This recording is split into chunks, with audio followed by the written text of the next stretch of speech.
Fala, seus mal diagramados. A recente polêmica envolvendo a nova vocalista do Linkin Park e toda a comoção em torno dos shows marcados para novembro aqui no Brasil acabaram me forçando a retornar a uns 20 e poucos anos atrás, quando a banda surgiu na cena musical. Mais que isso, pesquisando sobre o vocalista Chester Bennington, que morreu em 2017, acabei tendo que revisitar outros artistas da música popular e perceber como suas trajetórias, de certo modo, foram reflexo das mudanças históricas nas quais eles se inseriram e pelas quais padeceram. Nem precisei ir parar nas décadas de 70 e 60 com Jim Morrison, Janis Joplin ou Jimi Hendrix, dentre outros, que são produtos de um mundo que já não é mais o nosso. Mas não pude evitar de me deter aos danos de 1980, década na qual morreram Ian Curtis, vocalista e letrista do Joy Division, e John Lennon. O assassinato de Lennon por um fã após ele ter se retirado do show business por 5 anos,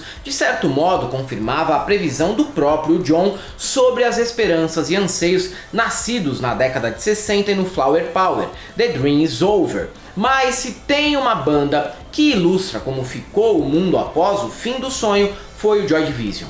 Compare qualquer foto de hippies dos anos 60 com o Joy Division. No lugar de cores e sorrisos efusivos, 4 caras vestidos como contínuos de banco à beira de um infarto antes dos 30 anos, em fotos de tons sépia e preto e branco. E acreditem, entre o Woodstock e o primeiro disco do Joy Division havia apenas uma década de diferença, o que explica o mesmo estilo musical feito por jovens em países centrais do capitalismo ter mudado tanto em tão pouco tempo. Segundo Mark Fisher, no livro Fantasmas da Minha Vida, estava cada vez mais claro que os anos 79 e 80 criaram um momento limiar, quando todo um mundo social-democrata, fordista e industrial se tornou obsoleto e o contorno de um novo mundo neoliberal, consumista e informático começou a se manifestar. Se Lennon foi assassinado por um fã, Ian Curtis se enforcou. Curtis era um jovem fudido, vocalista de uma obscura banda de Manchester com uma vida marcada por sérios problemas mentais que estão escancarados nas letras do Joy Division. John, por outro lado, era um milionário ícone global, produto de uma época que havia se esgotado. Curtis antecipa em sua arte e trajetória pessoal as décadas subsequentes que ficaram marcadas pela depressão como uma espécie de segunda natureza sombria das pessoas vivendo sob o neoliberalismo que se iniciava naqueles tempos. Mas apesar dos sinais, era a década de 1980 que se iniciava e, como cantou Raul Seixas, Rei anos 80, charrete que perdeu o condutor, Rei anos 80, melancolia e promessas de amor. Foi a década do colapso da União Soviética sob Gorbachev e de uma guerra entre Inglaterra e Argentina que durou 2 meses. Eram os tempos da Dama de Ferro na Grã-Bretanha e do cowboy e ator presidente nos Estados Unidos. Vocês acham os projetos de Pablo Marçal delirantes? Pois saibam que Reagan chegou a propor seriamente um projeto militar chamado Guerra nas Estrelas. Enquanto isso, a cultura de massa nos Estados Unidos entrou com tudo nas bravatas do presidente Reagan e, apesar da Guerra Fria e do risco de guerra nuclear, se fincou totalmente no ufanismo e hedonismo barato. Um filme como Rambo 2 demonstra exatamente o espírito da época, o que fica ainda mais nítido quando comparado ao primeiro filme, que era extremamente crítico ao American Way of Life quando comparado com sua continuação. E claro, o rock americano mainstream da época também refletiu esse momento. O clima festeiro, cheio de putaria, drogas e bebidas do hard rock simplesmente não dava a mínima para a depressão anunciada pelos ingleses do Joy Division ou para o fim definitivo do sonho hippie e nem para a guerra atômica, mas nem tudo era laque, cocaína e groups. Basta prestar atenção em algumas letras do Appetite for Destruction do Guns N' Roses de 1987 ou do Slave to the Grind do Skid Row lançado em 91, que dava para sacar que o clima de festa não ia durar para sempre. E eram as Barbies desgrenhadas e hedonistas que apontavam isso, tá? Enquanto os americanos caíam na festa com hard rock, a cena musical inglesa tinha como esporte favorito odiar Margaret Thatcher. Elvis Costello, The Specials, Heaven 17, Iron Maiden e até a atual versão britânica do Gustavo Lima, o Morrissey, dedicaram canções contra a Dama de Ferro. Kind people Have a wonderful dream, Margaret Getty. 'Cause people like you make me feel so tired.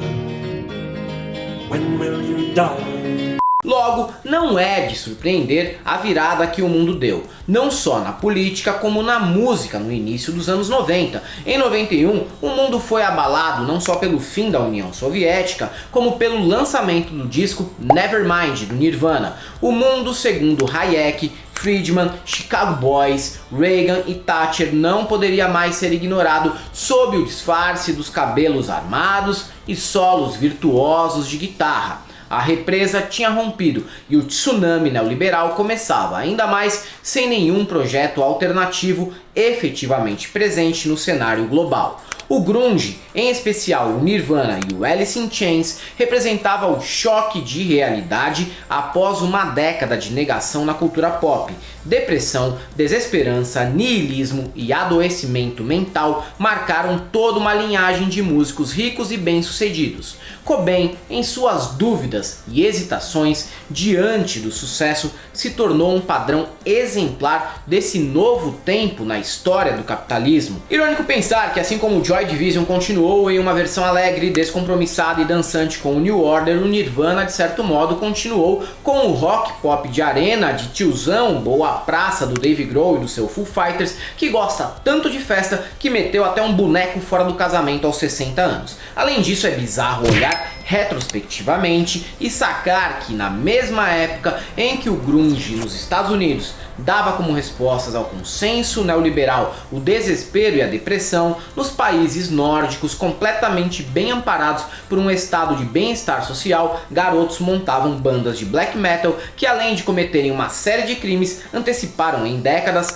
as mais medonhas ideologias da atual extrema-direita. Estranho pensar também em uma contraposição entre Cobain, que terminou do modo como bem sabemos, e um arrombado de marca maior como Varg Vikernes do Burzum, que após anos de prisão ainda é um militante facho. Mas voltando ao cenário musical americano, apesar da diluição do som grunge em bandas como Nickelback e Creed, o espírito depressivo nascido no grunge nunca desapareceu. Mesmo com a tomada de assalto quase que absoluta das paradas pelo hip hop e R&B, as eventuais voltas do rock ao sucesso não conseguiram se desvincular do peso do adoecimento mental que o grunge trouxe. Do Korn até o já citado Linkin Park, ninguém mais conseguiria voltar ao tempo mais inocente de festinhas e felicidade fácil, seja aquele dos anos 50 ou dos anos 80. Bom, e o Brasil nessa? Vejamos a nossa parada de sucessos em 2024. Temos os sertanejos que só cantam sobre festas, bebedeiras e chifre.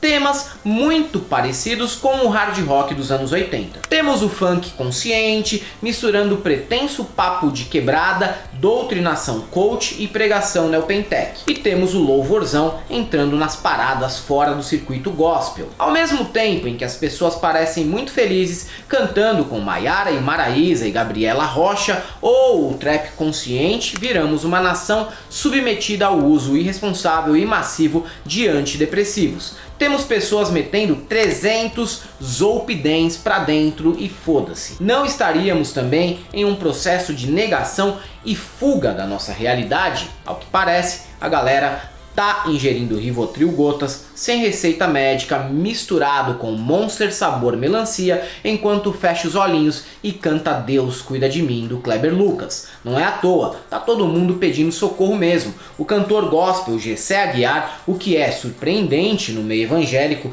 que adora demonizar problemas de saúde mental, admitiu uma depressão.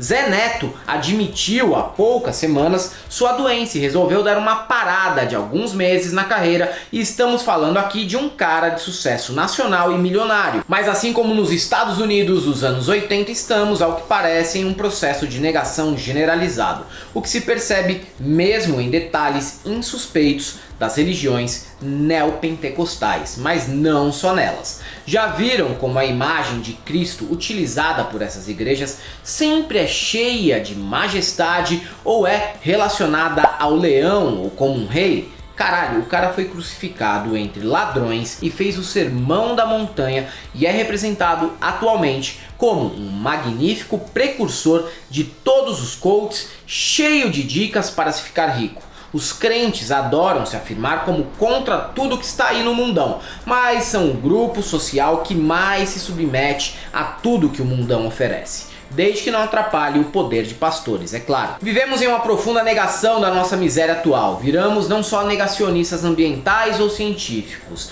No fim das contas, somos negacionistas da nossa real situação psíquica. Trágico é constatar que se tornou um senso comum, partilhado inclusive por pessoas de esquerda, que uma série de doenças mentais seriam uma espécie de privilégio de classe. Escutei coisas como: quem é CLT ou precarizado não tem burnout, não só na boca de um Pondé, mas na boca de vários esquerdistas. O acesso a tratamento pode ser privilégio, o adoecimento não.